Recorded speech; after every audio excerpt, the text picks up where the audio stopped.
Bitcoin. What exactly is going on? What exactly is this new money and why do we need it? Why should we even care? Yeah, you should care. There are many of them. Bitcoin being the first one is the most popular. I think it has veered away from the original intention because it was meant to be a peer-to-peer electronic money. So imagine a new world. Technology evolves and we follow it. And when I've evolved from when forefathers were using cowries, started with coin, they went into cash, then moves to card, to where we are now that with instant transfer. Bitcoin is currently valued at how much? Today, I think it's about $114. $1,000? Yes. Is this real value? Where are we getting this value from? This cup, maybe it's not valuable, but if the whole of Lagos, Abuja, and Nigeria want this cup, it automatically just give it value. So what does it mean to mine? Because automatically, when I hear mining, I just feel like the African person has lost on arrival. Miners, they are like the gatekeeper, they are the approvers. They will check, oh, I think Elijah have this. And then the first person to do a lot of things to check that he has it, meaning that's the guy that have confirmed it. Mining is not this tap that was raining in Nigeria. Because I saw people say that they are mining by tapping. They are not mining jack. Something that comes to my mind when I hear blockchain and the system is it can only be strong as the regulations backing it. How can we say we have a new money if the government itself does not use that new money? Bitcoin is holding trillions of dollars. Where's their headquarters? Who is the chief security officer that's keeping that network on? Who is that?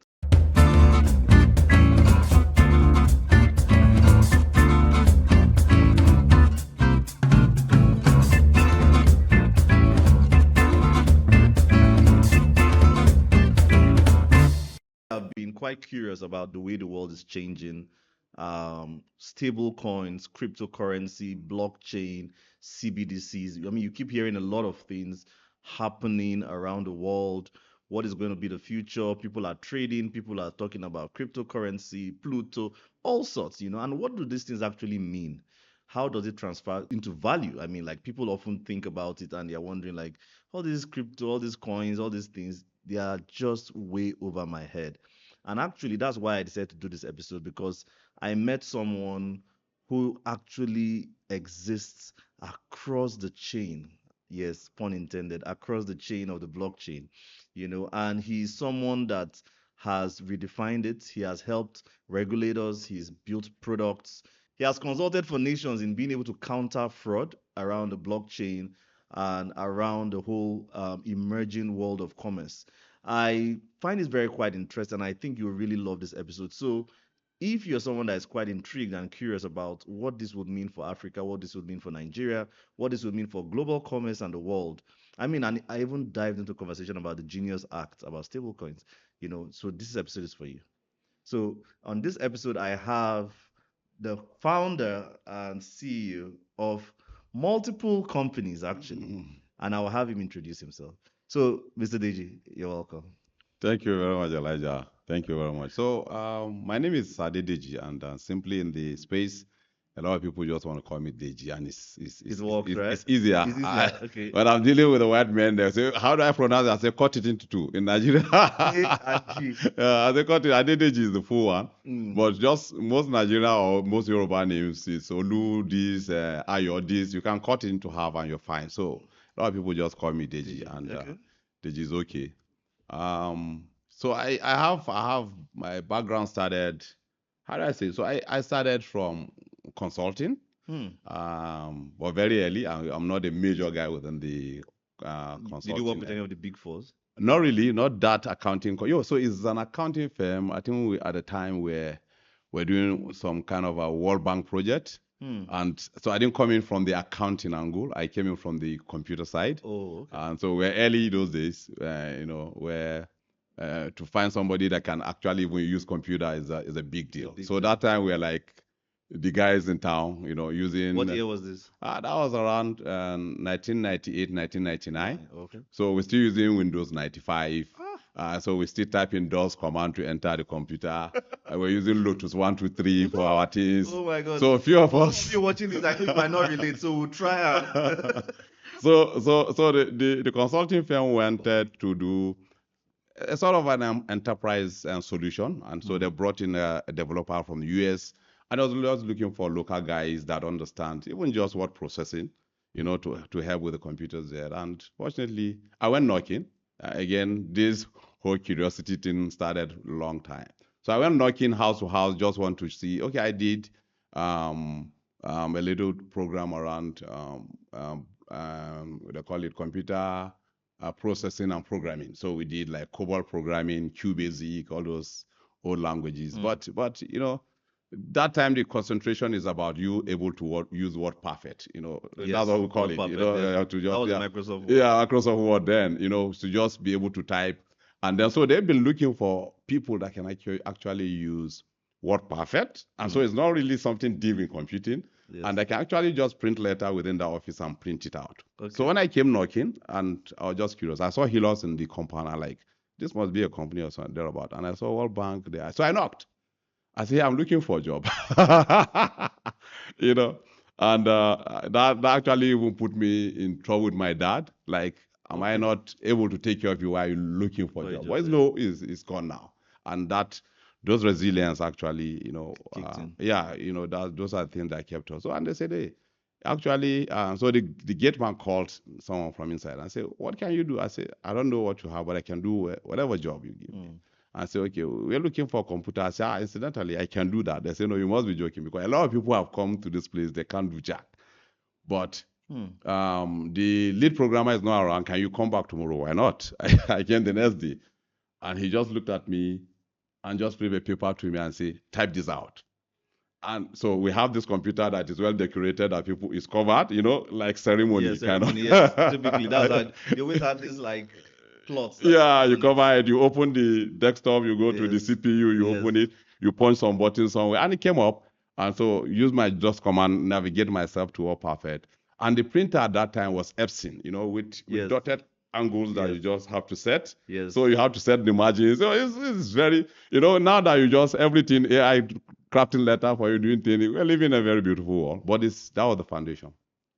So I did that for a few years, and the project left. That was around, the project was meant to computerize some things in KB State, you know, and so when KB State, we did that. So we did a lot of softwares around their journal ledger, their cash book, there a lot of things. So we're trying to put the water billing system, you know, on the system. Yeah. And so it was funded by World Bank, and they were following with us and all that. When the project finished, we were meant to do another one in Gombe. And I said I was not going. Like, there's no reason. I don't know anything in Gombe, and I don't think I should do that. So they were looking for someone to actually continue to project, teach people, do a lot of stuff. So I was left behind. So I became automatically a big man, because they left 2 cars, they left Hilux. They say, okay, they send salary for some auxiliary staff that were left. And that's how that started. But eventually I left that for civil service, and somehow UBEC, you know, this primary education, so I left there so a director found me from some of his colleagues. We were teaching directors, the directors of those different establishments that were actually teaching to do those stuff. So one found me and said, look, I don't know if you can join us. And so I started civil service on grade level 6. Yeah, because I was not done with school that time, you know. So I just branched into computer, learn, you know, those kind of computer you learn by the side. This was while you were still in school? I've not actually entered even the higher institution, really. Just after secondary school, I went to learn that computer, and this journey started. Interesting. You know, so I worked in civil service,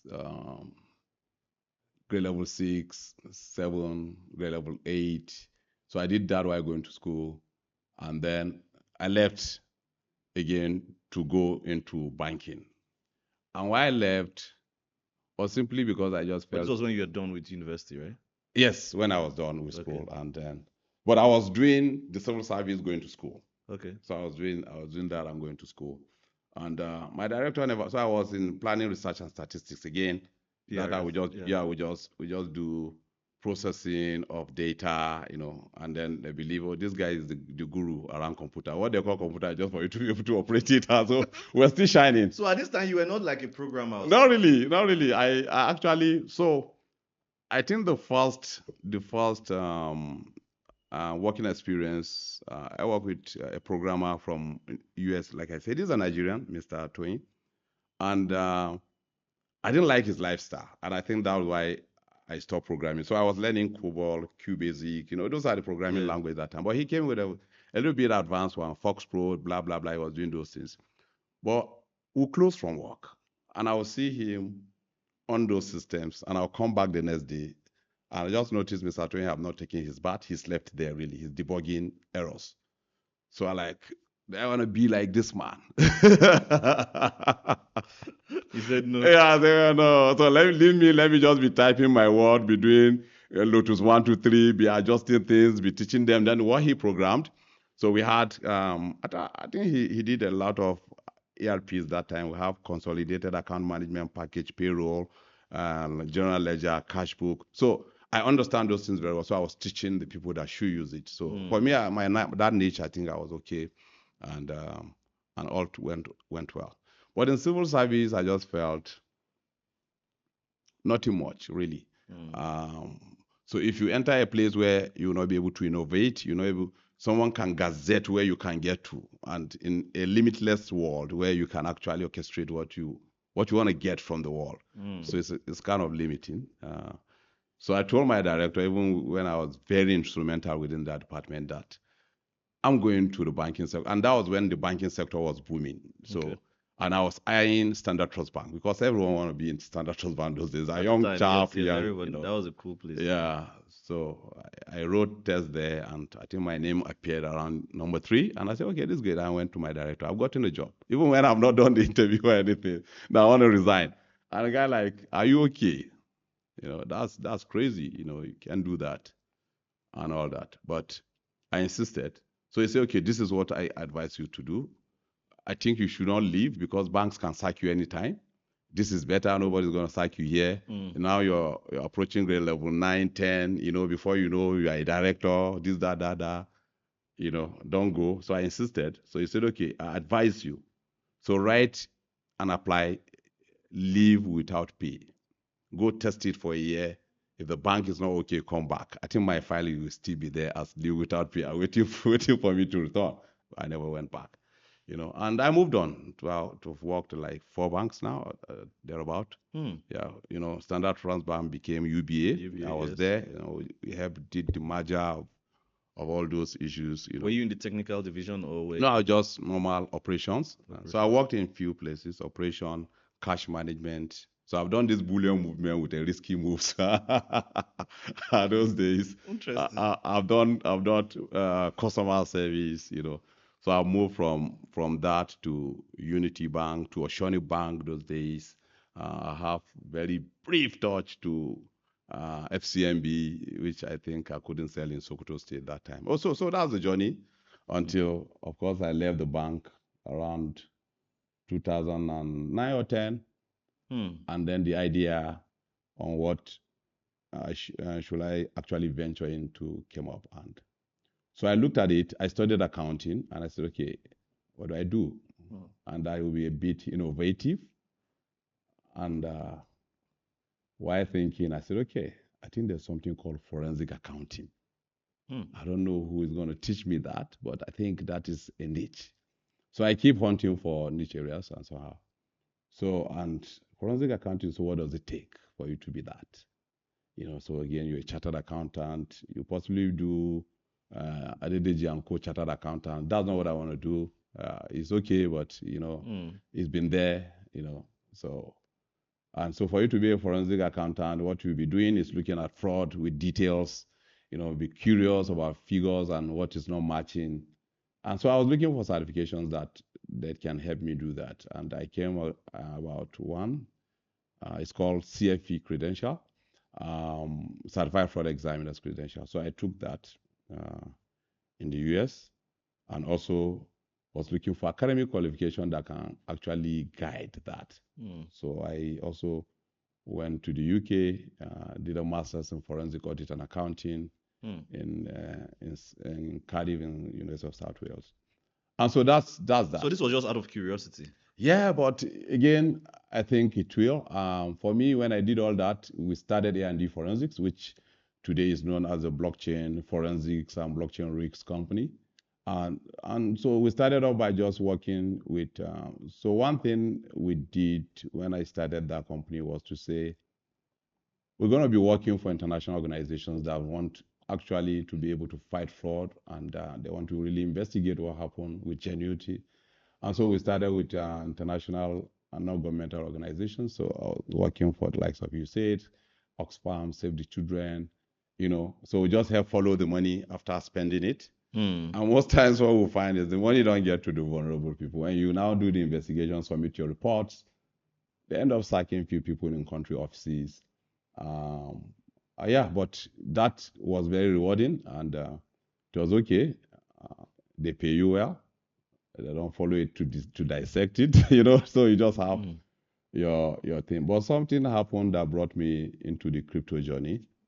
One of those institutions, we're just doing normal investigation, and that particular one was commissioned by the U.S. Office of the Inspector General. This is like the U.S. Treasury. So if it's a U.S. USAID funded, they have to give approval, for that to be looked into. And so we're doing that, and the people were asking, blah, blah, blah. So there was a touch point where someone bought cryptocurrency, which is Bitcoin at that time. But we have no idea how to actually track it. Yeah. So it didn't look like there's something serious, because my team didn't seem to actually see anything, wrong. But I felt there's something wrong here. So it seems there's a mix that we can't unravel. It's looking like that. And I didn't see it. And so when I called them, they said, no, nothing. I said, no, it's looking like there's some money for tomorrow that if possibly we are not able to investigate it, then we may be out of business somehow. That was 2015, 16, That was in the early days of when you were hearing things about blockchain. Yeah, early. And so we started looking for how can we actually, build our niche around this for us to be able to investigate this new money. And of course, a few places, we researched, did a lot, and I found some very great company. They were just starting up now. Now they rule the world, really. The company is called Chain Analysis. So today they're virtually doing, I think they are even having a webinar, I think next week for SEC. Okay. So they're everywhere in the world now. So everyone uses them for analytics, for crypto risks, for investigations. So I met the founders when they started early. Yes, early. Discussed with them. This is what I'm looking at. And they were curious that somebody from Africa is telling them about that, and they're just starting up. And so you rather would join us than, because we don't train. Because they're just starting up, they haven't figured it out. I think it's over $9 billion company today. Yeah. $9 billion. Yes, $9 billion company. And that time, they had only one customer, Europol, and I believe they are experimenting. They were experimenting what happened. But today, everyone will ask you, do you have chain analysis integrated? Everyone, so people pay hundreds of thousands to subscribe to their tools. But they recommended a program. They said, we don't do training, but we heard that there's a maiden program that we heard is going to come up by John McAfee, the antivirus guys. Yeah. So it's called McAfee Certified Cryptocurrency Forensic Investigators course.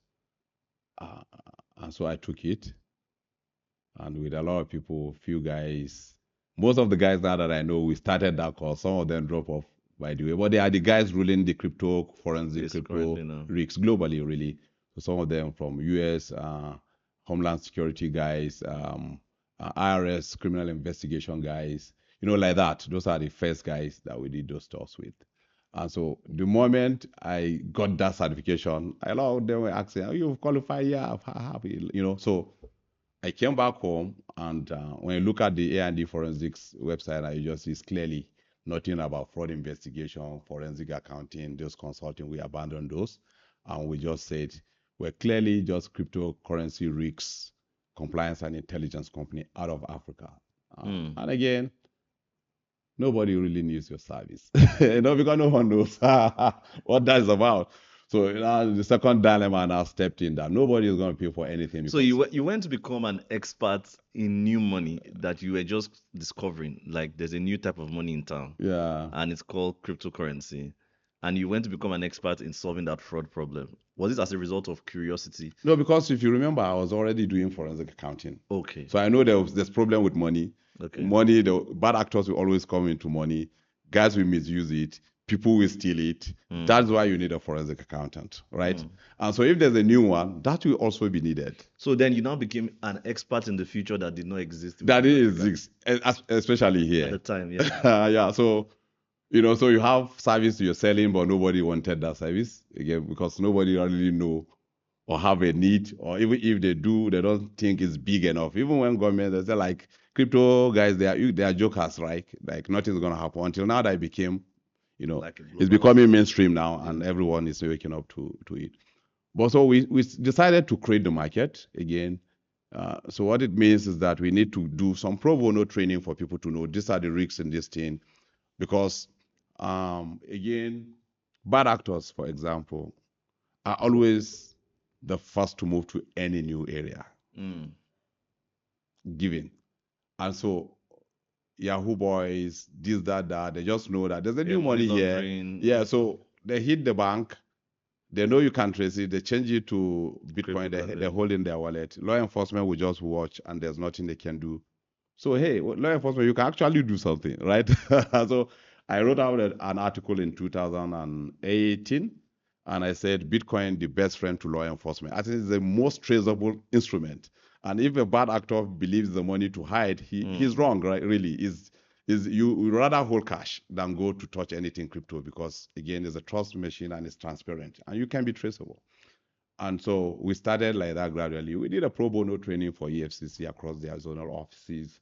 We're just pushing, and then gradually, we began to take shape. Yeah. So I mean, like, I think I would like us to do a little segue here, and the segue is let's do a quick, what I'll call a cryptocurrency slash blockchain masterclass. Because so I mean, a lot of people watching this, I don't want to assume everyone understands what the blockchain is. I don't want to assume everyone understands what's, because everybody that just thinks, they just think Bitcoin. Yeah. That what exactly is going on? What exactly is this new money, and why do we need it? Big question. Why should we even care? Yeah, you should care. All right. Like, so innovations happen, and it takes few decades something new comes. I remember when ATM came and it was the in thing, everyone was looking at it. Yeah. When cards came in, everyone is looking at it. I watched one video of a journalist in US, and she was saying, I will never touch the internet. And because I understand, they say the sort of thing that anybody can reach out to you without your permission, I will never touch it. That was in 1994. So imagine that looking at today. So technology evolves and we follow it. And if you look at money itself, that's true. Money have evolved from when forefathers were using cowries, using different things. Started with coin, they went into cash. I mean paper money. Began to back it with gold.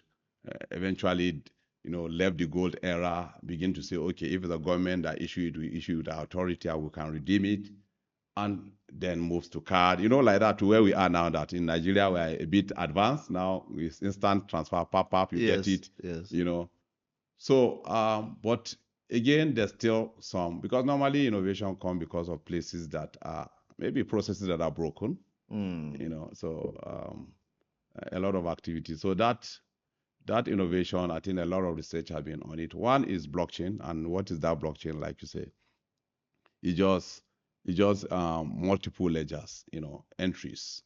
I like teaching accountants, to say it's just the same way you enter information or financial data into something. It's just the same way that you're entering them into now digital.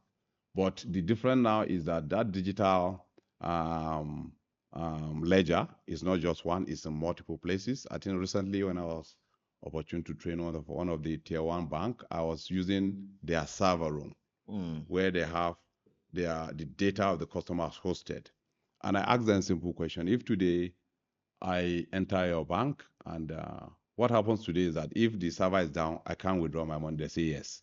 I said, so what would the teller tell me? Teller will tell me, just hold on. Our server is down until it comes back, right? The teller also cannot tell you tentatively what is going on. It's from head office, right? Yes. Until the server is back. I said, so imagine a new world where instead of having your server in Marina, you have it in Marina, for example, you have it in Abuja, you have it in Lagos, you have it in Australia, you have it in US, you have it everywhere.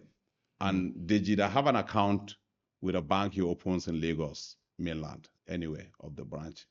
That data is replicated around the world where the storage is concurrently with the same information. And assume for a moment, the one in Marina goes down. The one in Australia is still on with my data, knows my balance, and it still goes on.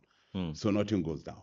So it's a multiple database that keep record in a very direct chronological order and connect those database with people that are able to verify that everything entered is accurate. Okay. So nothing on it is hidden. So that is why any other teller can see any of those network and be able to pay me my money. And because it's distributed across different locations. And it's not as if what you have here, you don't have it there. It's concurrently updated and you have that all around, right? Okay. So if you have that, for example, and this is just for bank, for example, if one is down, your service still go on. All right. And I asked the cost for you to maintain that one server. So you have the chief risk officer, chief IT security, large salaries. And I said, Bitcoin is holding trillions of dollars. Where's their headquarters? Where's the headquarters of Bitcoin? Who is the chief security officer that's keeping that network on? Who is that? Nobody really. It's everyone. It's everyone because people maintain those networks by themselves. We are now our banks. We are now our own banks. When it comes to Bitcoin, yes, yeah, that's primarily what it is. And so those networks, are maintained by individuals. So today, from this studio, for example, if you want to maintain one of the server, and I would just want to use the name server, right, to Bitcoin, all you do is spring up that, and it will calculate all the transactions that have ever happened when Bitcoin started till now. Automatically, this podcast station becomes one of the approving nodes. So we have these nodes scattered around the world. I think the last time I checked, we have 30-something thousand of those nodes, around the world. So meaning it's working continuously. And if Elijah is down, like nobody cares, the network goes on and people can still do their transactions. And so that sits well with money, really. And so you can send it, I can send it to you, you can send it to me without an intermediary. So that is the next layer. And things are faster. But blockchain is not just money it can take, right? It does other things. Yeah, right? So normally money starts anything. And then most things start begin. So yes, it takes a lot of things. Okay. So it's just practically just a technology that allows the transfer of value. Right? So and this has been for a long time. People have been researching how that can happen. But unfortunately, it refused to come on board to actually happen because there's something very, very unique with digital files. So take, for example, I snap your picture on my phone, right? And I say, oh, I have your picture here. Okay. And you say, okay, send me my picture, right?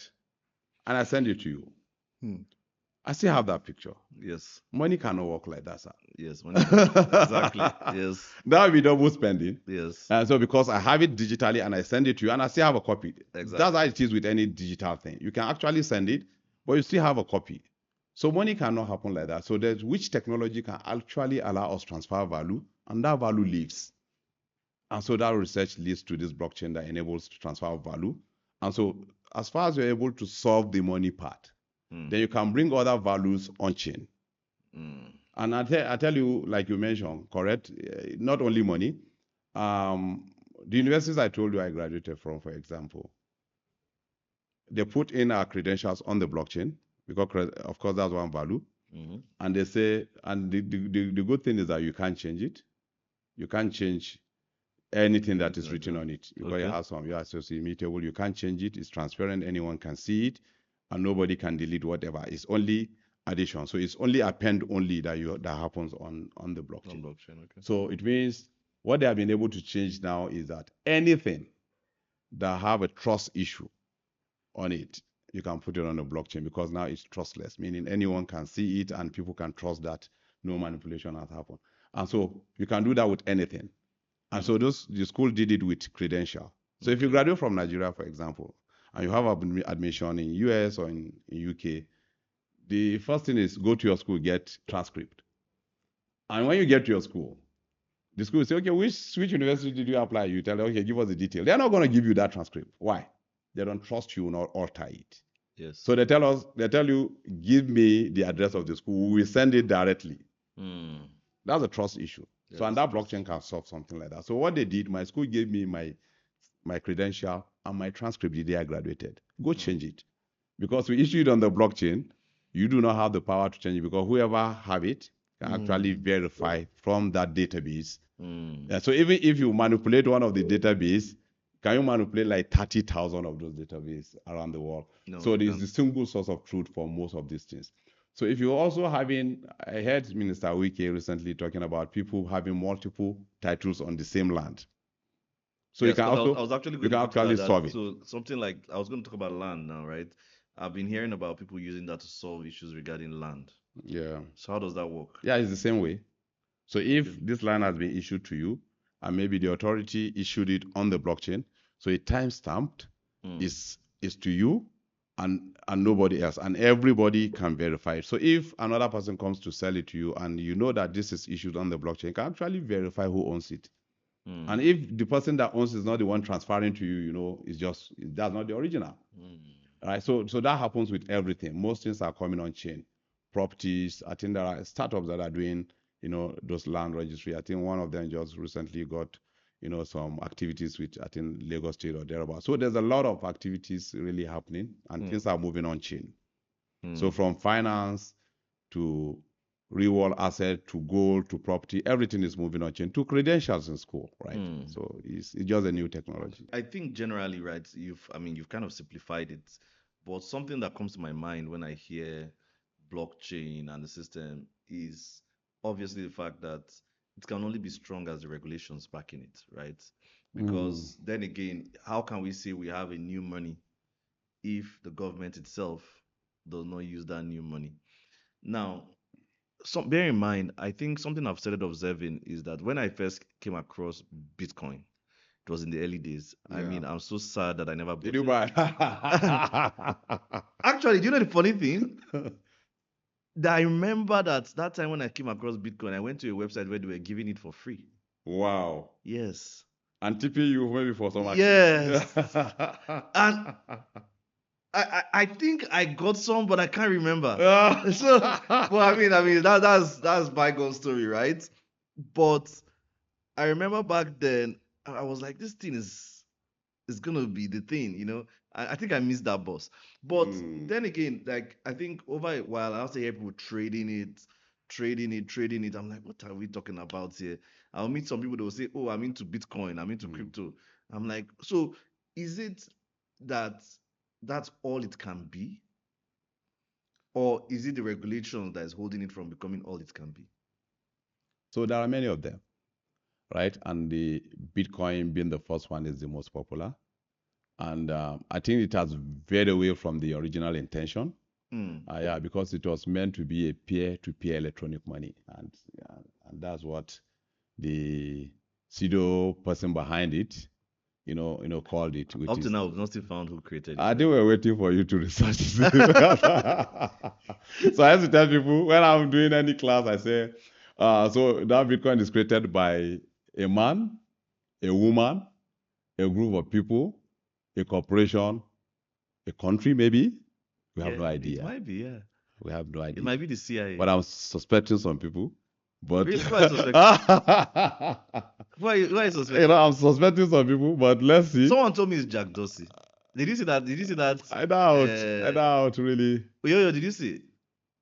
I doubt. Say Jack Dorsey might be. No, a lot of people have been coming out with a lot of claims of who the person is.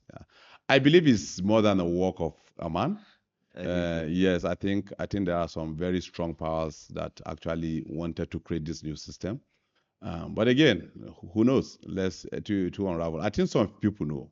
I think some countries know. I think so. Yeah, I think that's why you see them do some very very serious regulation to actually not allow it. Yes. And because they think they know, I'll stop at that, right? That's fine. That's fine. That's fine. That's fine. I mean, but like you were talking about, it has gone beyond the original intent, right? Yeah, so the intention it was to allow peer-to-peer electronic money transfer. Okay. So, and whoever Satoshi Nakamoto is, which is that's the pseudonym. That's the pseudonym. That's the pseudonym. Whoever that was, intended to have an electronic money that I can just transfer from me to you, and without going through the traditional systems we have on ground, which is going through maybe a banking system, maybe through SWIFT network, maybe through NIPS in Nigeria, for example. They're saying you don't need them. You can still buy things for yourself, and you can do those transfers, right? So that is too ambitious in the world order we live in. Yes. Because there are gatekeepers, right? Yes. And so I tell people, and that resonated with a lot of young people earlier, to say, we don't need government. We just, this crypto have liberated us. And so I'm one voice that tell them, you guys must be joking, right? Because societies work with orderliness, right? Yes. With authority. And that's why, every country have got authorities, have got, regulation, have got government, if not, the whole thing is going to turn to Wild West. So countries, are there, and government to guide things and make things work smoothly. Okay. So when you wake up with one innovation that say you don't need the government, that's a big disaster, right? It's going to create Wild West. Yeah, I mean that's just typical of young people, right? They will quickly want to do something. Yeah. Yeah. So, and the lash on it, to hell, we are fine, we're this, until maybe they get a scammer that collects it and they're looking for police or somebody to look at them. And then, so I said, no, you don't need to go. Yeah, you don't need them. So why do you want someone to help you investigate? I said, so those are the things, right? So it can't work like that. And so that is why we didn't join the early guys that made a lot of money, because again, we're coming from that angle of regulation. Compliance. Okay. It's not a very popular angle, but we think it's an angle that will last. And so that's why every of our innovation, you discover that is something we want to wait and get direction. And if the government does not possibly have that direction, we'll work with the government to get that direction, because we think they are needed for a lasting, building. And so that's what we're doing. So currently, it has moved to an asset where people use it for investment as against payment. Yes. Because who uses an asset of $110,000, $120,000 to make payment, even the fraction of it? But people still do. I think some people that believe in that original vision still, we have the Bitcoin network. We have a lot of guys contributing to that. We have the Lightning network to make it easier, for people to do. But it's gradually moving away from payment to investment. Would we say, I mean, one of the things I struggle with is, Bitcoin is currently valued at how much? Today, I think it's about 114 with the drop. $1,000? Yes, around 14,000 US dollars. I could have even jumped on that thing when it was 40 something K and I missed it. Why do I keep missing this? Even at 20, even at 10, Yeah. And I believe now, JP Morgan and a lot of people, BlackRock, they are estimating it possibly will go to like 250. Some are saying 500. Some are targeting. Okay, so but is this not just arbitrary? Like, is this real value? Like, where are we getting this value from? So value just comes by demand, right? This cup, maybe it's not valuable, but if the whole of Lagos, Abuja, and Nigerian guys want this cup, it automatically just give it value. So I think value comes from, and that is why people that were giving it out for free those days that you mentioned had no value. There's a chap that actually tried to prove value of that Bitcoin, decided to buy 2 pizza for 10,000 Bitcoin.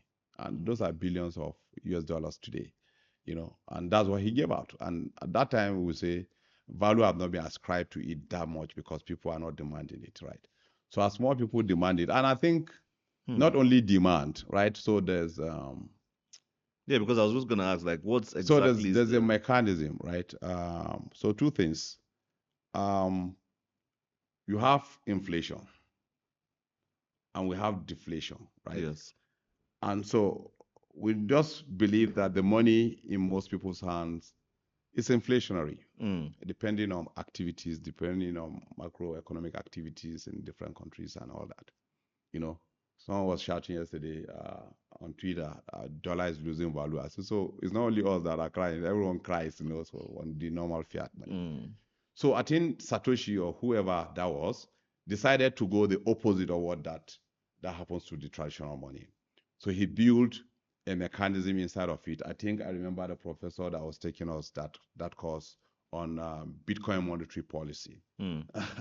And so it has, number one, normally you decide how much of this can be in circulation. So forever, you're going to have just 21 million Bitcoin that will ever exist. Really? Yes, forever. So it means from the supply side, that had been capped. Oh. So nobody wake up and print, like you know what I'm talking about, print more. And then the money in the hands of people will now become very valueless, right? Inflation, yeah. So none of this can happen. So it's forever, it's going to be 21 million. And then, the supply of this, because again, just normal simple economics, the more supply you have, the lower the value that and the prices that people will be willing to pay for it, because it's everywhere, right? And so based on that, the supply also started by every person that confirms network. And how do I explain it in a layman's way? So activities happen. Today, like if I go back to the example I gave earlier, if I wanted to cash money out of my bank, right, and I go to that bank branch, I'll possibly write how much. Let's say I want to cash $10,000. I mean 10,000 naira, and I pass it to the teller. The teller is going to check somewhere. Yes, like a database to check how much do you really have in your bank account. Absolutely. And then come back to say, if I don't have that, I say, oh, the balance is not up to that. Or he say, oh, this is correct, and stamp and give me my money. And that value goes down from my account because they've given to me. Yes. So there are still people playing that role within this Bitcoin and all those ecosystems that I talk about. We call them miners. And the mining is not this tap that was raining in Nigeria. Because I saw people say that they are mining by tapping. They are not mining Jack. Really? They are not mining. So what exactly were they doing? So I think they are just, some people are just using them to build traffic for their new app. So they decided to say we're mining, and I see them old and young, I will give you some reward. I said, what's going on? I say, what are you doing? They say they are mining. That's not mining, really. So so what happened then was young people, very smart guys. So what does it mean to mine? Yeah, so that is what. So to mine, for example, and let's use Bitcoin. Just understand Bitcoin, and the rest can be just, you just get there. So for a Bitcoin, for example, remember I gave an example that if we choose to be part of the network, that we can just bring up a computer, download the whole history of the transaction. Remember I said that earlier. And if we are up to date with where the transaction is, you join the network, and then you already become like that teller that checks my balance. Already on that network, because that's why it's a decentralized network. Yes. So we have multiple of such people around the world. Okay. So what they are doing really is when Deji comes and say, give me 10 Bitcoin, like I went to the bank to say I need 10,000, for example. So people are there, gatekeepers that will check if Deji actually have this on the ledger. Remember, the ledger is online. Yes. All over. Yes. So the people that can do that are those miners. We call them miners. They are like the gatekeeper, they are the approvers. They will check, oh, I think Elijah have this. And then the first person to do a lot of things to check that he has it, meaning that's the guy that have confirmed it. So every other person, because there's a single source of truth for everyone on the network to actually see. Yes. People agree with me for finding out that first. And so whoever does that gets reward. Who rewards him? The system. I was talking about 21 million ever. Yes, because I was going to say that I thought miners were actually people that will mine the coin. So it's like mining, because again, that computer you are paying electricity, right? Yes. And it has to be 24/7 on. Yes. That's the kind of work. Okay. You're doing. So how do I make money? That's it. That's what I was trying to explain. So on that, when you confirm, so imagine we have 10 million of that. 30 million of such people that have downloaded their network and are waiting to hear signal that somebody want to do a transaction, right? So there's competition on who picks that transaction to say, I actually have found out that he has that money. Remember? So, and if the moment you do that, every other person will say, oh, I think Elijah was right, let's queue behind him. So the winner of that competition is like a game theory, right? The winner of that competition is rewarded. And that reward actually is the supply of Bitcoin in the economy. Interesting. So Bitcoin is not, that Bitcoin you see you buy today came as a result of this activity. So that is the supply of it. So the first time that happened, anyone that does this get 50 Bitcoin. So those people dashing you, they are the early miners and they're having 50 Bitcoin. And so they can play with it because there was no value, right? So now people are setting up big rigs. And if you Google and just say Bitcoin mining rigs, the whole of this complex is not enough to mine. So people are mining is a big business. But again, it's one of the very profitable business in Bitcoin because Really? those are the people actually creating it. So, do we have any mining rig in Africa? I think we do a lot of them. But we have infrastructure deficit, power. But some guys are struggling. They have it. I think I've heard of few, that are just pushing. But again, it's becoming difficult. So the difficulty expands with people onboarded on Bitcoin, for example. So when the network started, simple PC, simple laptop. Yeah, you could use just it to use confirm, it. Yes. And you earn 50 Bitcoin every 10 minutes. Wow. And it's still every 10 minutes, even as we speak now. So somebody's just getting rich now. Yeah, but the value has reduced. That's what I'm telling you. Remember. Okay, so it's no longer 50 Bitcoin anymore. It's no longer 50. Okay. Because again, I talked about deflationary monetary policy of Bitcoin. Yes. Where the supply is reduced about 100 years ahead now. The whole supply will stop, right? When that 21 million will completely be mined by the people doing this activity. Oh. And so the supply started in 2009 with 50 Bitcoin every 10 minutes. So there's what we call halving, meaning reducing supply. So as against the traditional money where money is printed and pumped to the economy to bring inflation, yes, this one reduces supply every 4 years to create deflationary effect. And that's why the value is coming in. So generally, it's just the system that just does it itself. Yeah, it's system. There's no one making this decision. No. So we have governors and reserve banks. And they gather with a lot of microphone. Yes. And say we are doing what we call expansionary economy policy. We want to pump money into the economy. We're doing contractionary economy policy. We want to withdraw money. This is systemized. This is codified. So it's in code, and this is working, and this is systematic. So the supply, nobody can go to extend it, and the time it will stop supplying into the economy is there, and the supply is reducing every 4 years. So we started with 50. 4 years after, it became 25. 4 years after, 12.5, like that. I think now it's about 3 point something or thereabout. And it continues like that. And the last halving happens last year or this year. Can't remember now. But I think last year, 2024. Yeah, I think 2024. So. I think I had halving. So it's 2024. So 2028, another halving of the supply. So the reward to miners is reducing, because remember, the miners are the gateway for the supply of Bitcoin. Okay, so if the reward is reducing, why would I keep mining? Yes, because again, people have to pay transaction fees, and it comes to who wins it. So now they just give you Bitcoin, so the people don't really bother about the transaction fees. But as it reduces, transaction fees are going, so the price goes to that miner that actually wins. So it's rewarding to continue to do that. I mean, I hope to see more miners in Africa, though. Yeah, we have a few of them. I think when you research, we have a few guys trying, and I think those are areas that governments will have looked at, pushing into maybe any energy. So a lot of countries, I think Ethiopia the government is going in fully. El Salvador, the government is using volcano energy to do that. And I think for Nigeria, they're using volcano energy. Yeah, they're using volcano energy to do that. But because there's money to be made, right? So that's another revenue to the country, as again just selling petrol, for example. Because again, miners make upward of $1 million per hour if you Google it, for those that concentrated on it until now. A lot of people came and joined. So it's a decent way. I mean that's something I would like to even investigate more about. Yeah, you should. I always heard about some miners. Yes, I think I would like to talk to some miners. I mean, if you know anyone, let me know. Yeah, because I would like to know what it feels like being a miner from Africa. Yeah. Because automatically, when I hear mining, I just feel like the African person has lost on arrival. Like, I feel like we don't have a future even competing. So I'm quite interested that they are. How are they even doing it? But it's difficult to compete, really, right?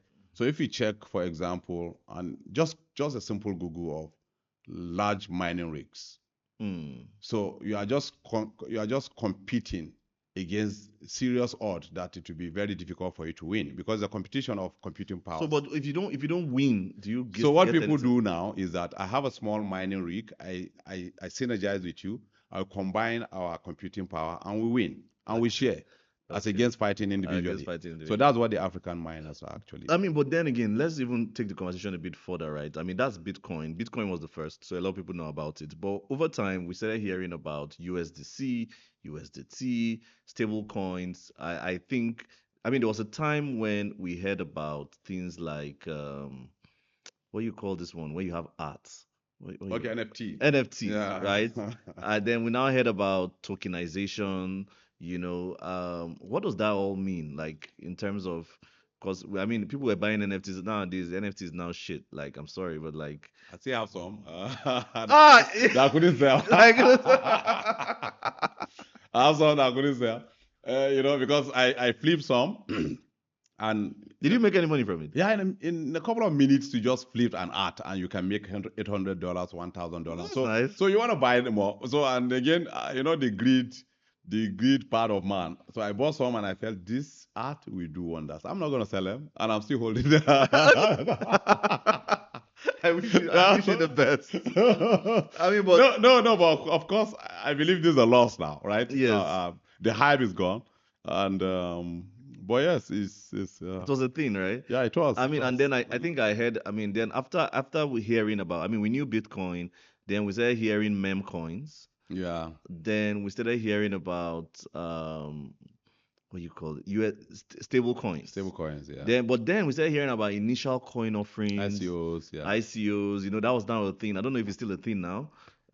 Yeah, it's still there, but it's not as popular as like 2017 was a boom for Yeah, ICO. ICOs, yeah. And people were raising billions in 10 minutes and 5 minutes, around the world. But I think that has faded a bit now. Yeah, but I think something recently that has really drawn my attention to this whole subject matter is obviously, I mean, the Trump presidency came with a whole support for cryptocurrency and building on the blockchain. And I mean, recently they did the Genius Act. So that means it's towards stable coins. So now we are looking at a drive towards more stable coins. Yeah. What are stable coins and what value does it create for like the average person? So you see, the whole journey about blockchain, we're still going to be seeing a lot of things, right? So So it's still evolving. it's still evolving, and so most things are just coming on chain, right? So it means what stablecoin is doing is bringing sovereign currencies on chain. Because if we have moved to a new rail, a new technology, then the traditional money cannot remain the way it was, those days. It has to move to this new chain. But I think the original intention had nothing to do with what is happening today. Yeah. Um, it was just a simple digital currency exchange in US that said, okay, how do we even trade this digital asset? And it's so volatile that each time there's a move, people just lose their money. Yeah. So, and in normal trades, people should be able to hedge. Yes. So that if you want to hedge, it's left to you that you want to take that risk. But let me have some hedging instrument where I can just hibernate, and when I think I've cooled down a bit, I can come back to the market. And then that innovation from USDT, I came up to say, okay, let's create a dollar token, and we just pair it to a US dollar, and so we can allow digital asset traders to come in and out. And whenever they think I've made some profit and I want to lock it in, let them buy this token, which represent $1 for each one token, and they can stay in that token. That was in original intention. Okay. And then, so it was more like a hedging instrument. Just hedging instrument, and just also allowing people to trade on exchanges. So they will pair that dollar against Bitcoin, that dollar against those digital assets. That was the primary thing that was happening. Then slowly people just started, just give me USDT. And so they could hold it, believing mentally that I'm holding dollar. And then Africa popularized it. Africa now felt, okay, I think if I hold this and I have a promise of $1, which they will never cash anyway, but they just believe in it, and so they held it. And before you could say jack, that company is running to billions of those USDT, mostly in emerging market, holding it against volatile currencies, believing they are holding dollar. And today the rest is story. 13 years down the line, that company became the most profitable company. And Which company is this? That's USDT. They call them Tether. Tether is a company. Oh, so yeah. I never knew this was a company. I actually just thought it was a coin. No, it's a company. Tether. That is, so normally this is the ticker will tell you. So USDT is USD token issued by Tether. We have another one called USDC. Yes, I just use them interchangeably. Which is US dollar issued by Circle, a company called Circle that just went on New York. I just got listed recently. So these are the two. Are these like Bitcoin? Are they like Bitcoin? No, these are tokens. Like, do they mine? No. So what are they? They are exactly your money, your naira, your dollar, your. Okay, so are there difference between tokens and coins? Yes, there are tokens and coins. Oh, really? I hope you are not taking your audience to a deep class. So again, we have different blockchains. So that we will be going deeper, and maybe they can. I hope they follow us. We have. I hope they follow us. I hope they share my curiosity. So today, Bitcoin means two things. Okay. Yeah, to the generality of people, it means just that money, that Bitcoin, whatever. But it also means to practitioners, the network that hold that real. So there's a Bitcoin with a small b, that means the money. There's a Bitcoin with a capital B, that means the network that powers this running of the money. Really? So yeah, so we now have different blockchains. So Bitcoin blockchain is one. I believe you've heard about it. Ethereum. Yes. It's another type. Okay. You have Polygon. Yes. You have a lot of them. In Nigeria, for example, you have Bantu network, Nigerian native. You have Asset Chain. Yes. For some young developers in Enugu that brought it, and it's doing fantastically well. So those networks have what we call their native coin. Oh, okay. I get it. So for Ethereum, you have Ether. For yes. the Bitcoin network, they have the Bitcoin. Yes. For Polygon, they have Pol. Okay, I get it. So different ones like that. Yes. So then those are coin because they have their own native blockchain. But on that blockchain, a lot of people can issue their tokens on different use cases. I can issue my token on Ethereum. That's a token. Okay. I can issue my token on Bitcoin network, token on Polygon. So that's the difference between coin are those that have their own native blockchains, and then tokens are those that are issued on different blockchains. Okay, that's different. So stablecoin was just basically a hedging tool, but it has transformed. It's just a token, yeah. And you said Africa was at the forefront of making this transform. Yeah, because so a lot of African countries have volatile currencies, and so for people to hedge, they just believe let's hold dollar. And holding dollar is not accessible to the generality of the people. Okay. And this is another dollar that is not having barrier for you holding it. So they just went for it and they popularized it. Even the white guys that did it were shocked at the adoption. And at the end of the day, they just felt Africa the place. So everyone you speak to now, they'll tell you Africa is the place, emerging market is the place. So what are they actually doing? And again, because of the scarcity of the greenback itself, because countries, we have to sell oil. Most countries, they have to earn it through tourism. They have to, so the supply is not there, Then here you are, that with a wallet, you can actually get one that mimics it, and you can, and it's acceptable. People can send it. So that popularized it, and I think they were shocked, and that gave the company a lot of success. And there was no, at the time, any regulation, any guide, nothing was happening within the African shores. So they see it as a kind of a regulatory arbitrage to keep pushing, and young people were just going for it. I mean, businesses also started going for it. Businesses too, right? Yeah, corporations. I heard even people like Starlink and the rest use it. Everyone uses it now. Everyone. We just don't see it. Maybe only regulated entities that are scared, again, because there's no direct approval for them to do that. But a lot of people still use it because it's easier, really. I mean, I actually was watching a podcast and they were saying how people in America never just understood stablecoins. Like they were just like, what the hell? Why do I need it? Yeah, and they feel because they don't really need it, and so that's why they push it across to us here. and we don't have any guardrail to actually stop it. So our governments, our regulators, a lot of people are still a bit fixated on the traditional way of stopping dollar and rationing it for people to use, without also this second one that is catching fire. Yeah. So, and that one is catching fire, but we're still doing rules and policies around this former one, right? So, and till today, that's where we are. I think a lot of few countries are catching up. But I mean, now with the Genius Act, I don't know if you read anything up on the Genius Act and what they're trying to do in the US. Yeah, so it came from just being a token and people are using it, and they heard that people are using it in Africa. They are holding it, they are using it as a source of payments, and corporations are beginning to use it. So why not internalize it and make it just normal within our financial rails? True. And that's what President Trump decided to do. Prior to his coming, most countries are looking at what we call the central bank digital currency. CBDC. Understanding that things have moved to blockchain, things have moved to this SWIFT network. So every country wants to create its own. But he felt if we have ingrained digital dollar in the hands of people that much, why do we need to reinvent the wheel? Why not we just popularize it and make dollar the global currency, which is already held? And so he quickly did the Genius Act and allow the private companies that are issuing that to continue to issue. Also open up the space for banks and financial institutions to be able to join. And that changed the narrative globally. And so we believe, at our company, we believe. So that's basically desiring that the entire world uses dollar.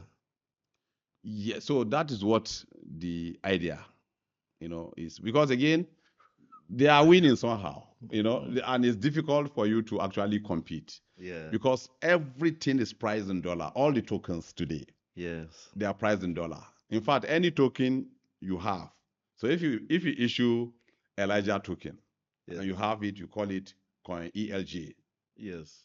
You need to put a dollar sign for people to know that this is a token in the crypto market today. Yes, actually, yes. Yeah, you have to put a dollar sign. Yeah. So they've taken the market, they've led that market, they've created value for people to actually. So everyone coming in today have to just pursue and chase them.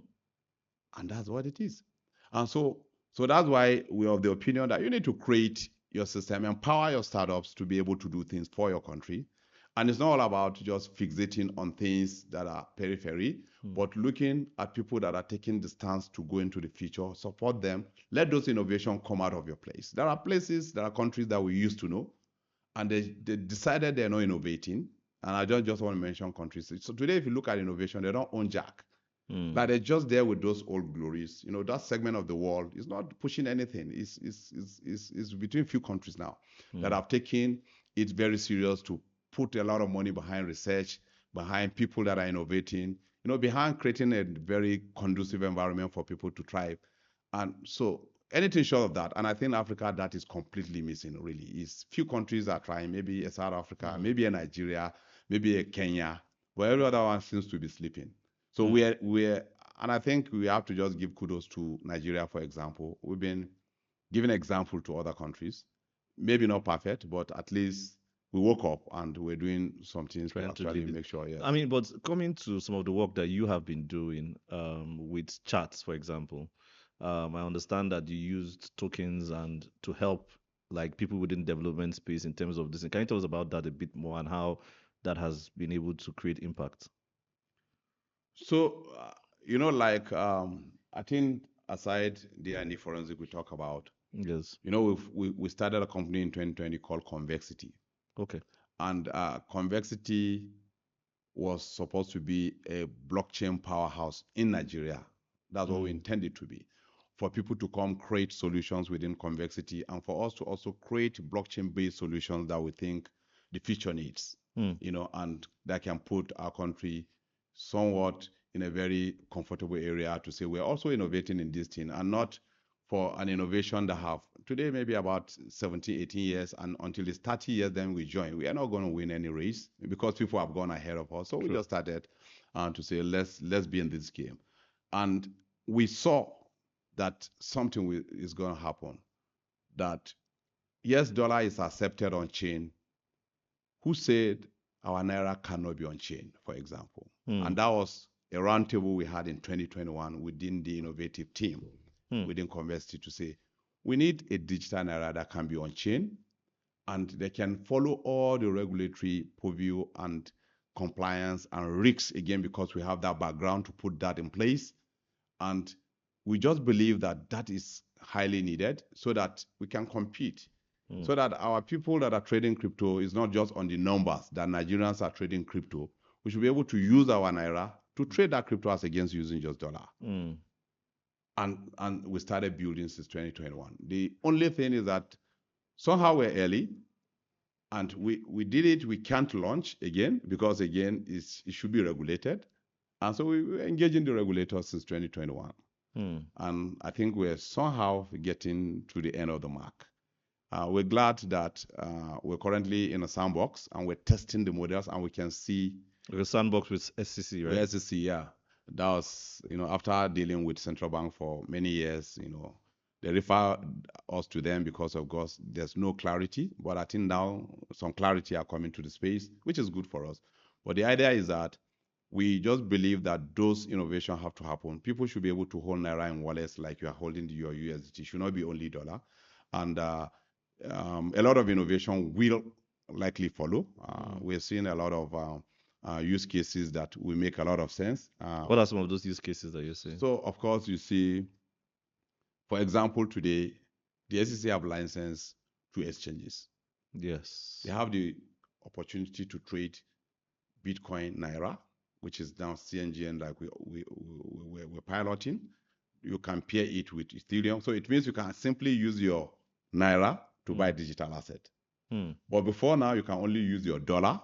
So you can imagine you licensing an exchange in your country, and then the currency of trade on that exchange is not yours. It's just simply dollar. So that use case, we are seeing that today, right? And so people are able to use Naira, CNG and Naira token to do that. So we're just exploring. A lot of use cases we emanate. We believe with the right framework, the likes of payments, the like of settlements, many things we layer across the year as clarity comes in. Yeah, but it's an innovation. That is one. We're looking at different sectors that we can actually contribute to.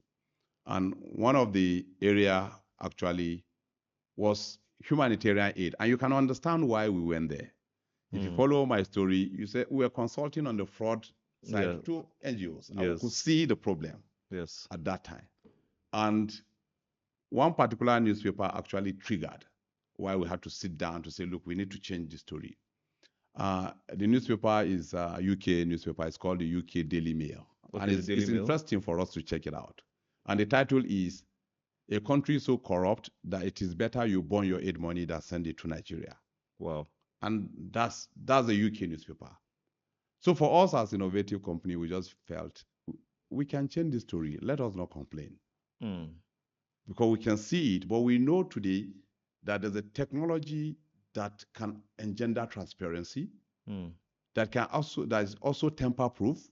So meaning if you're a donor and you send your money to a particular community, you can say for sure yourself, using this technology, that this aid actually got to where you intended to get to without anybody explaining where the utilization went to. We said, so let's change this newspaper story with our innovation. And that took us more than 2 years building. I think the 3rd year was when we got UNICEF Innovation Office in New York coming to knock on us to say, this is what we think we love and want to partner with you. And they funded, most of our development and some innovation and things we don't understand in 2 cases within the humanitarian sector. We co-work with them. Co-created with them. And today we've changed that story really. So donors are not running away, knowing that we created that solution. We call it Convexity Humanitarian Aid Transfer Solution, chat.cash. And that chat.cash, on it, donors now are confident to come on that platform. We're currently running a program on it, funded by the Canadian government and I think Netherlands and UK, and simply just making medication to the vulnerable households and individuals seamless and transparent. How does that solve that? So this is it. The platform is not meant to just distribute tokens to you. So we call it a CVA platform, cash and voucher assistance. So we can tokenize virtually everything. Okay. So you're sharing a bag of rice. You're sharing 100 bag of rice. We tokenize the 100 bag of rice and detail that tokenized token to people that will benefit. And you can see who got it because they're all created on that platform, verified. We use machine learning AI to onboard people because, again, we understand the fraud also comes from the beneficiaries. And so we check those platforms. So we have the beneficiary platform. We have the donor platform where you can have visibility to the activities and who is getting what. And I actually can chat with those people straight off, to say, and they can tell him or her or the organization what the whole thing has been like. So we somehow automated monitoring and evaluation on that and using blockchain to give that transparent flow of fund. So if you take the one that we're currently running, we're running in different IDPs because there's a breakout of diseases in some of those places, and we're supporting them with medication. And so prior to our solution, what happens is that you take medication to those locations. Maybe before you turn back to town, those medications find themselves in different pharmacies for sale. And now we're onboarding households and the children and giving them NFC card or giving them a QR code, and each one of them in a dignified manner, like somebody with money in his pocket. When they are sick, they just walk into those onboarded pharmacies or clinics and get treated. And just tapping that token, and then it calls on our system to credit for those services rendered, right? And so there's a transparent flow, there's auditable trace, and very fantastic way that these things are going. And all the developmental agencies that we have actually worked with are excited to actually work with us. That's really exciting, actually. So for us, instead of burning your money like that newspaper, we're not making people to actually come to the same country without burning it, just by bringing a transparent solution. And so that's what we believe, that startups should change stories like that, and just all we need is support from our government to actually push out these things transparently for, more donor funds to flow into areas that we're not able to support. And that we're looking, I think now we're going beyond Nigeria, and we're going to few African countries. I think we're having a project coming out in Sudan and in partnership with Mexico and some few organizations. And that we can push out. And we're looking at Mauritania. We're looking at different countries to make it possible, because we build it in a robust manner where the system can work with places with little or no telecommunication infrastructure. Really? Because when there's crisis, when there's connectivities attack, yes, those are all the things. So we did a lot of things. So we have 4 ways to get aids to those vulnerable people. So if we have a wallet, we have the beneficiary wallet. So that is assuming they have Android phone or even iPhone. So when we're developing, someone within our team say, how can you people think people with iPhone can need money? Yeah, they can actually need money. People with when you have earthquake, it doesn't say who owns iPhone or not. It happens in maybe most affluent place, and they need help, right? And so those areas are covered. We also have the second one where you can unwrap those aids and benefits to them via what we call the Palasa phones, the feature phones. Yes, I was about to ask about that. Yeah, the simple one through text message, USSD, and they can get that, right? So you can receive the tokens via text message, right? Messages, yeah. And then we have the third one, which is an NFC card. So this NFC card works without telecommunication infrastructure. You tap it and it works. And the final one, which is the most popular now that we're seeing, is actually just a simple paper QR code that carries the DNA and the details of that beneficiary. Wow. And we're doing that. So we use it for cash distribution, we use it for medication distribution, for items distribution. So that's what the platform does. Because people need to account for cryptocurrencies. Okay. Right? People need to account for it. People that are using it in their book, by the time we have maybe regulation and people are using it, banks are using it, companies are using it on their books, how do accountants actually account for it? Okay. Yesterday I did a post on my LinkedIn profile on how the world is shifting fast and why the accountant is still trained like the days of Akintola William. And so you are not going to account for those things, in the new world with the way you are accounting for digital ledgers in an innovation world, really. So what do you need to do? So it means our accountants need to be trained differently to account for cryptocurrencies. And chartered accountants will also be seeing their clients touching cryptocurrency, and they need to account for it properly. So we thought we should build a platform. So we call the platform chain keeping, like bookkeeping, like accounting solution, where people can come, and we don't want chartered accountants to go back to school. And what crypto is doing is like trying to tell you go back to school. Yes. So we want to shorten that to make sure you can still serve your clients the way you're serving them, but we've done all the automation and all the things to account for digital asset and where you should go to in your chart of accounts and how you can go to your financial statement by just subscribing on that platform and use that as a practitioner and serve your people from tax to financial reporting of those people and in a seamless platform.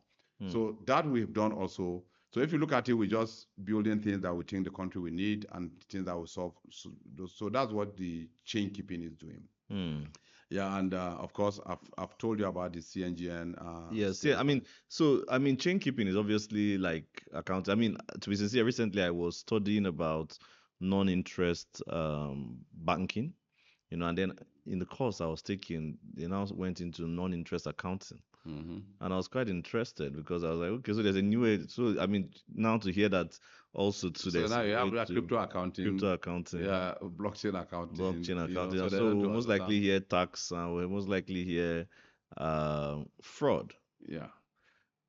Recently, I think, was it recently or some years back, we heard about a guy who died, and he had a, what do you call it, drive, yeah, with cryptocurrency in it, and I think I don't know if they were able to finally open it or get it out. But when it comes to crypto, one of the things that people keep talking about is security and skepticism. And you've earlier mentioned that that's part of the work that you guys started with in terms of forensic, right? And I think also you said that it's the most, because the biggest skepticism initially was that it's anonymous, yeah, and cannot be traceable, cannot be traced. So people are using it for child pornography, people are using it for money laundering, people are using it for all sorts of vices, right? Yeah. Criminal activities. And I like the fact that you said that that is typical of every new technology, right? So how exactly are you guys driving, and what are some case studies that are you guys driving fraud prevention or fraud recovery, and what makes crypto different, to be able to be like that will make us trust it more, and even the typical fiat that we are familiar with? So I think obviously you're right. Security, risk, and clear uncertainty about regulation around it have kept the move into it very slow. And obviously for that, for serious people, you won't touch it. Most people will not touch it.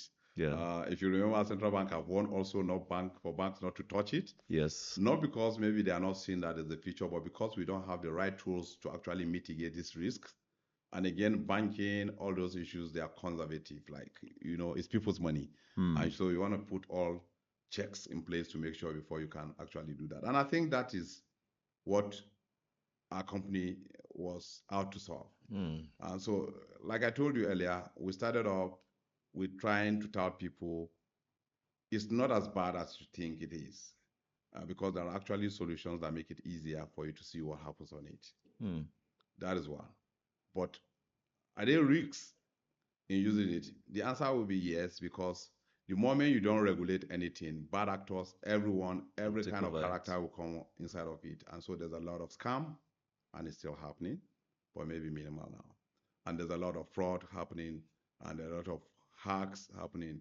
There are a lot of people in the darknet market, like you did mention, that is the de facto currency. In fact, the first use case was actually in that market. The darknet, yeah, right? It was the darknet market where, they kept telling themselves, oh, there's a new money now, that actually that money cannot be traced, and actually that's the best you can pay me with if you want some fentanyl, you want some drugs and all those issues. So people were using that, and until it was brought down in 2013, Silk Road was very popular for that. But we have moved really, since that time. I think I had an argument when people say, oh, it's money that cannot be traceable, it's money for criminals. And I say, no, it's money that actually can be investigated now. You can see, you can trace it, you can see where it goes to. And that's not new technology really. So a lot of people have cracked it since as far back as 2013 or 2014 or thereabout. About 144,000 of that Bitcoin were confiscated by FBI, for example. So meaning people have been able to solve, that part. And now technology have evolved really. So when you touch it, a lot of activities, excuse me, and you can actually follow it to where it has gone to, who touched it, from where it's coming from. If you're accepting it as payment, you can see that this coin is tainted, it's coming from darknet market, it's coming from fraud. You can actually see now because of the advancement of different technologies. So those are the things that we help organizations with. So aside, training for banks, for example, because again, if it's a future money, so what it means is that if you touch it, you should be ready for compliance and also prepared for the risks that it brings. Yes. So for that reason, we're training people on cryptocurrency compliance. We're training people on the risks. We're training people on the exposures that they have as financial institutions, for example. And working in partnership with the likes of Chain Analysis, for example. We are the African partner, and we work like that to make sure that these risks are completely mitigated. And of course, those exposure, you can monitor them. Another part is that if eventually there's a loss, can you investigate it? I think one of the trouble. Yes. And the truth is, yes, we have a forensic lab here where we do crypto investigation. Okay. And so we investigate the cryptocurrency flow, we trace it to the last mile, and then we work in synergy with those exchanges to actually repatriate what we call the PII, the personal identifiable information of who is holding that, and eventually repatriate. I think I spoke with you when I was in Kenya. Yes. And actually, that was what took me there with one of the big banks there. They lost money in millions of US dollars. In crypto? So, the normal Kenyan shilling. And of course, as typical of most guys, they will convert it to crypto asset, believing that the law enforcement are still not on top of it yet. And so they see that as a safe haven. And so we're calling, again, as you may know, we have presence here in Nigeria. We have presence in Kenya. We have presence in Ghana. We have presence in Senegal. We're looking at Botswana, and because it just depends on where the interest is and where people say, we need such service and all that. And so in Kenya, that's one of the flagship, job. We're working with regulators within Kenya, but that particular one was a case known to every Kenyan. Trace the whole theft down, and we were able to recover some, and it was blocked, and now we are at the point of repatriating it back to the bank. Wow. And one of the requirements, I think at the time you met me was when we spoke when I was in Kenya, was to discuss with the bank on the modalities on how they can get that money back. Okay. But there's no framework, and I think it's just a lesson to all governments across Africa. Yeah. There's no framework on how we can do those custody of those repatriation. There's no wallet. There's no. So even national wallet, for example. So because agencies are seizing these things, we need like the national custodial wallet where this asset can be stored. Because it's just the new money, and there's a lot of seizures that are happening. So they are not. So you're saying there's a lot of infrastructural or even the framework, the law frameworks. Yes. That will. So the bank was scared to say, look, the central bank said we can't open wallet. I don't know how to collect my money back. I don't know anything about crypto. I said just open wallet. Like it's very simple because I can't do it as a company because it's not my money. So those where we are repatriating it from want us to get a wallet sanctioned by you. And so that was a big thing. That was the meetings I was having. I think when I spoke with you, I was at the agency called the Asset Recovery Agency, thereabout. So also guide them on what they need to do, that the recoveries are not just normal traditional Kenyan shilling. We now have new money in town that is massive, that we need to create a framework on how to confiscate them, trace them down, and recover them in a custodial wallet for the country. You can convert it and send it to consolidated revenue account, or maybe just use it to fund law enforcement to do a lot of things. Those are all, revenue line that most frameworks are not existing. We're still talking like that with them, so that if maybe the central bank can give them a nod, or maybe the asset recovery agency can actually create that wallet. But I can tell you that that problem is all over Africa. So we do that. So we're still in the age of trying to put frameworks and policies. Yeah, because there's a lot regulations. There's a lot because all of us are trying to figure out. It's a new field. Yeah, so it's a new field. So I think people are moving. So currently where we are is actually training. So most of these agencies, we're training them. We're making sure we tell them this is what is obtainable in other parts that are a bit ahead, right?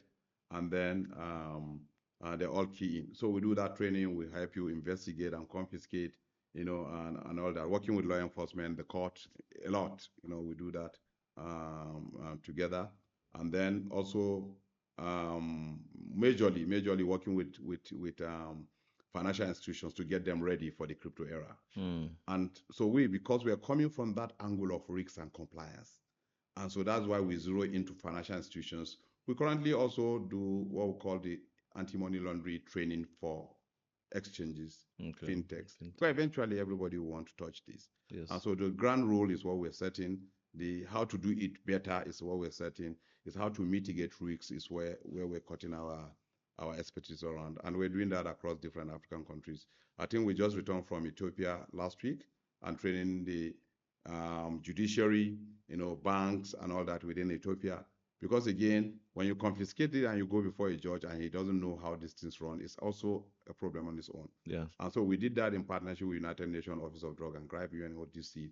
And so we're doing another one in Tanzania. So it's an African thing. We're looking at Africa to see how we can make it very suitable for people to actually use this. Come on, this new and there's a lot of work. I mean, that's really excellent work you're doing. I must say that when I heard about the Kenya one, I was like, you guys are really superheroes. I mean, and it's really exciting to see. I think I have 4 more questions for you. I think it might evolve to 5, and they're just quick questions, really. Um, what is the biggest mistake I would make if I own a crypto wallet that will make me susceptible to um, fraud, like someone stealing my coins? Hunting for freebies. So I shall avoid every freebie. Nothing is free. Hunting for freebies. Most people really will tell you, they just told me I can make this, I should connect my wallet, and they swept my money. Yes, you went hunting for freebies, right? Of course. Like the tapping? Is some people tap, some people say, we're doing this promo, we are dashing you 1 Bitcoin. If you do this, we're giving you 2 Bitcoin, we're giving you, different coins are all there. And they say, okay, you just connect your wallet, you can send it in. When you collect your wallet, they drain it. So there's a lot of kind of phishing attack within, because it's electronic, right? Yes. So I think it's a no-no to do that. Another no-no is for you to have your secret key exposed to anybody, right? And that can be swept. I think, what do I say? There are a lot of ways, because they're online, really. Okay. So because you're online, a lot of people should be mindful. Just anything, people are hacking, and people hack into different people's wallets, and to actually, we have a case recently about someone in Lagos that lost 50 Bitcoin. And that's upward of $4 million US. Hey, wait. Yeah. And 50 Bitcoin. So I was asking how it happens, and the chronological flow looks like there's some negligence in between. And we actually saw where that went to. I think we're on top of that also, but you help the person recover it also. I don't know yet. There's a lot of other things coming up. I mean, guys, if you have any problem with, just call A&D Forensics. They'll sort you out. Okay. So my second question is, what are you most excited about that you think the wider adoption of the crypto blockchain as among countries in Africa? What are you excited about seeing? Like, what is something that you are looking at? Like, if we just get this, we'll be fine. Yeah, like it will really be a game changer. So I want 2 things, right? So I want to see African countries roll out their own central bank digital currencies, for example, and also license stable coins across African countries.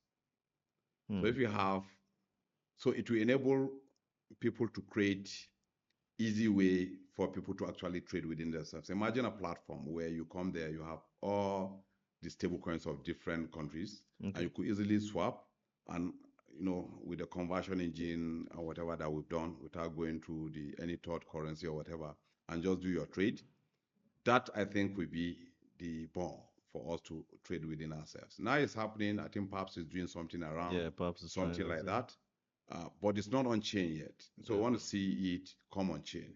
So, and for it to come on chain, countries have to enable and license people to issue the likes of CNGN, Kenyan shilling, so these are happening already now, at the early stage. But we believe when it comes to maturity, that will change the game. That will completely change the game. Another one is for CBDCs within central bank to interoperate within themselves. And I think there are a lot of tests is going on. A lot of trials, really. I saw this morning that Rwanda say we have moved from exploratory to actually piloting what it is. So countries are moving, you know. And I believe Nigeria also will kickstart their own afresh to see what works. So with this happening within, I also saw the Bank of International Settlement coming up with a project called MBridge for CBDCs across different countries to talk to themselves. I think we're moving into a new world completely. Yes. And if that happens, many things will be seamless. So you imagine you going to China, for example, with your e-Naira, for example, or maybe a Naira stablecoin, and you could just swap it to in China or Hong Kong, and you have the money there to trade. And so there's a lot. I think the whole rail is changing. Banking will change, I think, from how we see it today. In the next 10 years, the story is will be different. And I think we are just at the bottom. Is there any particular thing you see changing in banking? Yes, the rail will change, right? Okay. So the rail will change. People will be able to send faster money, verify. So today, if I send you money, it doesn't go there. I'll say, go to your bank, check your bank, go here. We'll be looking for where it's hidden. They say, okay, we'll get to. So, but we're going to a world where if I send you money and it lands, I know it lands, right? That's a new technology. I can check it myself. Everybody is a teller on that because it's an open system. So yes, it will change everything. You pay, you make payment, the person sees it. So do you think all banks will become like crypto exchanges? They are the biggest crypto exchange, really. It's just that the regulator have not allowed them because that's what we do today. What exchanges do is exactly what banks do. The only thing is now this is digital asset. So the best again, the banks have reputation going for the banks, have long history for them, have more trust with the people, and so I think we'll converge. Most of the bigger banks will be the biggest crypto exchange. And you can see now that most of the crypto exchanges are going for the bank license, for example. Yeah. So there will be that convergence in that 10 years, 20 years. Do you see like maybe a big national bank now buying up a crypto exchange tomorrow so that they can just That's the ultimate thing to do, really. Now, there's no advice. You have to do it because creating that from ground up, the learning curve and all this is just that. And that's what's happening. If you take, for example, it's not tomorrow thing. Standard Chartered Bank, for example, so there's a juicy part of the crypto business that banks love, which is the custodial. They want to hold it. They want to be the one to manage it. And Standard Chartered Bank has been very early in this, and they felt what we can do is to spring up money and just buy people that are doing that. And so today they have Zodiac Custody that is owned completely by Standard Chartered Bank, and they're playing. So it does not actually touch the risk profile within the bank. It's not changing and altering the traditional operation, but they are also experimenting with that startup and doing things. And so you look at the likes of JP Morgan, for example. So banks are already doing this across. PNB Paribas, I heard also something like that. So that is the natural way to go. I don't know, maybe for Nigeria, if that happens, or maybe if the crypto guys that are there will be willing to sell because they see themselves that we can be big and be something phenomenal within the few years. But yes, that's what we think is the best natural move. So what do you think is an advice or something that you see missing currently in the crypto blockchain universe in like Nigeria and Africa, like in terms of people who are building? Are they missing something that you feel like they should pay attention to, or do you think everything is going fine? You're talking to us, yes, like we're the builders, yes, right? Yes. So and we're never satisfied. So today you have a lot of confusion around. I'm sending you a token, and so there's communication that need to be exchanged between ourselves. So I'll ask you which blockchain because they operate and work differently. I will ask you which blockchain, which network, and all those issues. Why I want to do that is that if I send that token and not to that particular network, I lost the coin forever. That's a global challenge, and I think some people are solving that. They're abstracting that use case to make it easier so that you just want to send to you, I just send to you, irrespective of which network, because we have a lot of those networks, right? So that is one use case that we're also always talking to ourselves to say, this is where we need to get to. where we don't have today. For example, we have the stablecoin issued on about 7 blockchain. That's which one? The CNG and Naira stablecoin. We are on like 7 blockchain. By this time next year, we should be on maybe 20 something or 30 blockchains. So imagine everybody sending in and say, which network do I use? Do I use Asset Chain, which is Nigerian native, or Bantu, or do I use Ethereum, or do I use Polygon? We don't want customers that want to use it just even bother about which network. Like you just have CNG and you have CNG and you're sending it. And so today is a global blockchain case that we have not been able to abstract. Few innovations are coming out to make sure that we really do not bother about which network is you, that I'm having this token, it should go. And for us, that's what we're thinking that should be easier.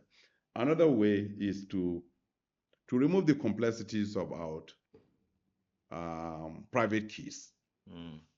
So today we have long alphanumeric numbers that you have to remember. If not, your money is lost. Yes. Want to make it like just simply you have maybe one of these banks, just put your fingerprint or one small password and you go and everything is okay, right?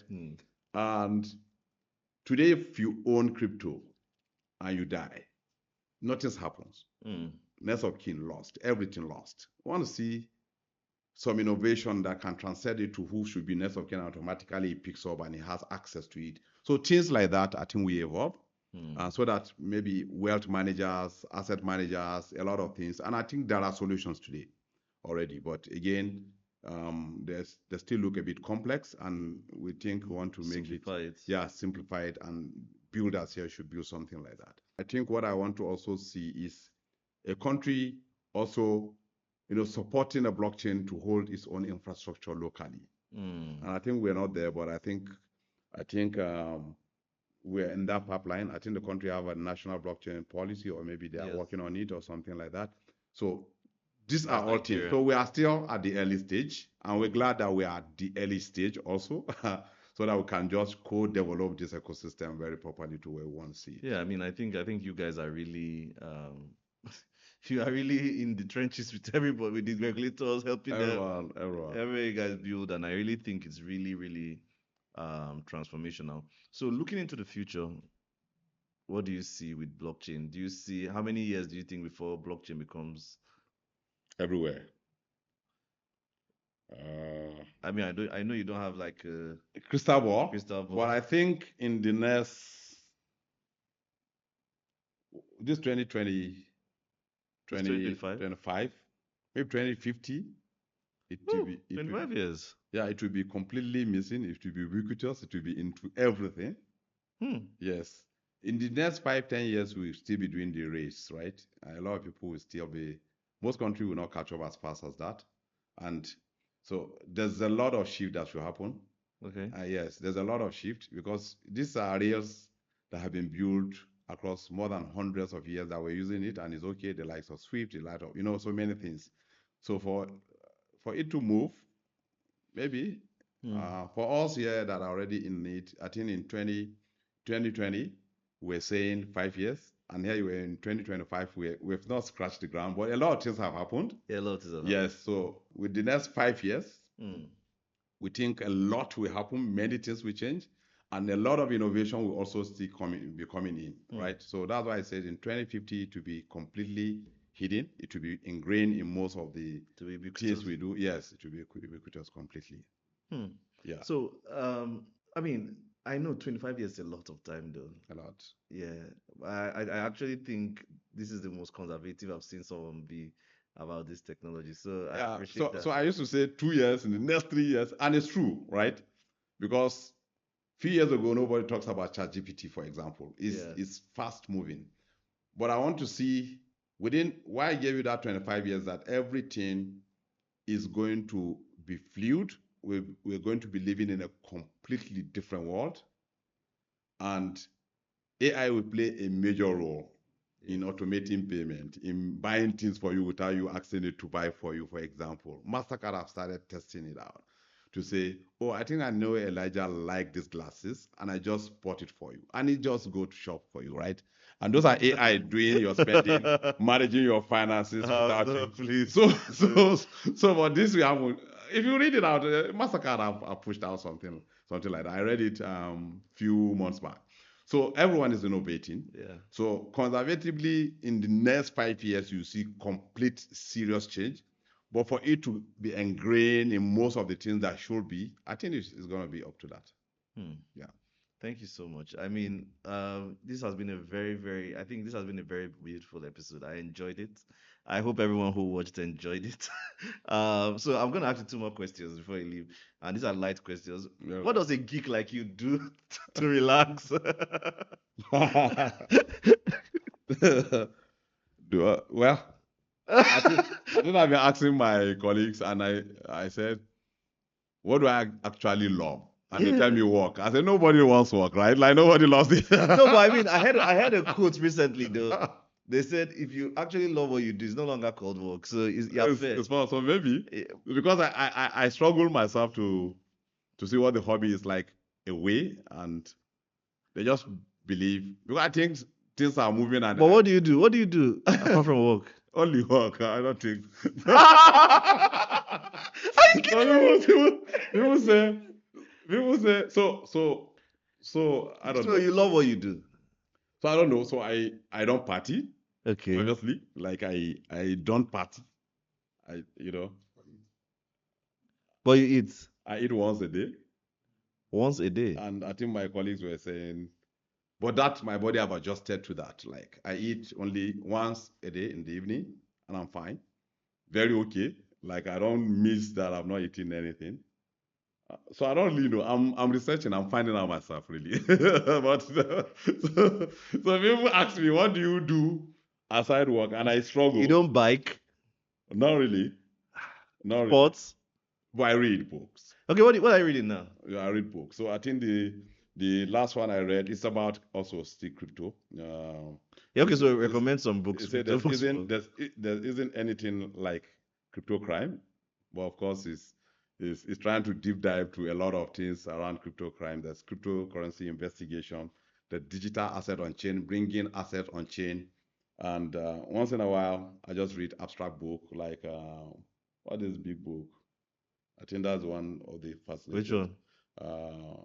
Ah, forgot it. I read it from here to Canada. This professor, forgotten the book now. Okay, Sapien. Sapiens. Sapien. Yeah, I know his name. His name has slipped my It's mind. one is a new professor. Vaclav Smil? No. Is it Vaclav? No, I've forgotten this professor. Yuva, yeah, Yuva. Beautiful book. Yeah. Great book, you know. Yuva Harris or you something. almost it tells you this thing we've been saying, like it's a very scary feature. You know, well, when you see things will be altered, right? Even family unit, like it will be gone. So you have one person, one child having stepfather here, baby mommy here with plenty brothers you can't explain. And we're already seeing a lot of things like that. That's what his book is about. Yeah, that's why he's talking about the future and how we get ingrained with the digital thing. Like, we read instead of us talking to ourselves on the table, everyone is on his phone, transported to. Yeah, I mean, I heard a statement somewhere. They said that humans create their tools, and then their tools now remake them completely. You know. So as reading, he was talking about a world where people alter themselves and become like zombies. Peers everywhere. And the moment I landed in Toronto, I found a guy like that. I said, yeah, you are the one this professor was talking about. He has piercing all around like a very scary. Yeah, the complete picture of what the guy was talking about. Yeah, that's like that. So things like that, I just just okay. So you don't party? That's interesting. I don't party. I don't drink. People do you take alcohol? I say no. Are you a Muslim? No, I'm a Christian. But so we really do not know. I mean, it's okay. It's okay. Some people say if you don't do that, you must do one, and I say I don't do that one. I don't know. What's a gadget or app that you can't live without right there? Don't tell me chats. Currently. So I found one now. Which one? So it's just AI, right? So I get fascinated about what AI can allow. Okay. And over this weekend, and I shared it with my team, I was just seated at home, and when someone told me about that AI, that in the next 1 or 2 years, you possibly will not need any front-end developer in your company. And I'm like, okay, that would be fascinating. They are giving headache. It would be great. it, well, let's look at it. So I picked that Okay. and I prompted it to build me an app. Okay. And Elijah, So you are vibe coding now. yeah, so it's called V0 or something. Okay. Before you can say Jack, lines of codes were dropping. Like you could see very fine codes coming up. And an app is ready. Like I could log in. I just connected with Parcel and it was there. So I shared it with him. Like, well, we're moving to a very new world. So for me, that is a very fascinating experiment that I want to continue to do, to see What is and to be part possible? of that. So I possibly will do then, of course. Um, so I chat with guys.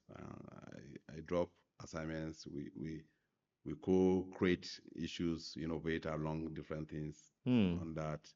So yes, those apps will always Interesting. be with me. All right. So, I mean, it's been a very interesting episode. Deji, thank you so much. Thank you I very am much. grateful. I learned a lot, and I hope other people get to learn what I learned today and enjoy it. Thank you very much, guys, for joining us on this conversation. It was really electric and it was really exciting. One of the things we try to do on this channel is that we encourage you to please like, share, and subscribe because when you like, when you share, and when you subscribe, it encourages other people to want to come on this show. And our commitment to you is this: we will ensure we bring you the best of conversations that you will learn from and that will transform your business or your personal decision making. But we need you to help us by liking, sharing, and subscribing because that's what helps us to bring more people on the platform. To know more about the guest, check in the description below because you'll get to see more about what he's building and how you can reach out to him or how you can be part of what he's building with Convexity, with CNGN, and with Cash Chat.ai. That's really some exciting stuff that he's building, and I look forward to catching you on the next episode. Thank you very much for joining us.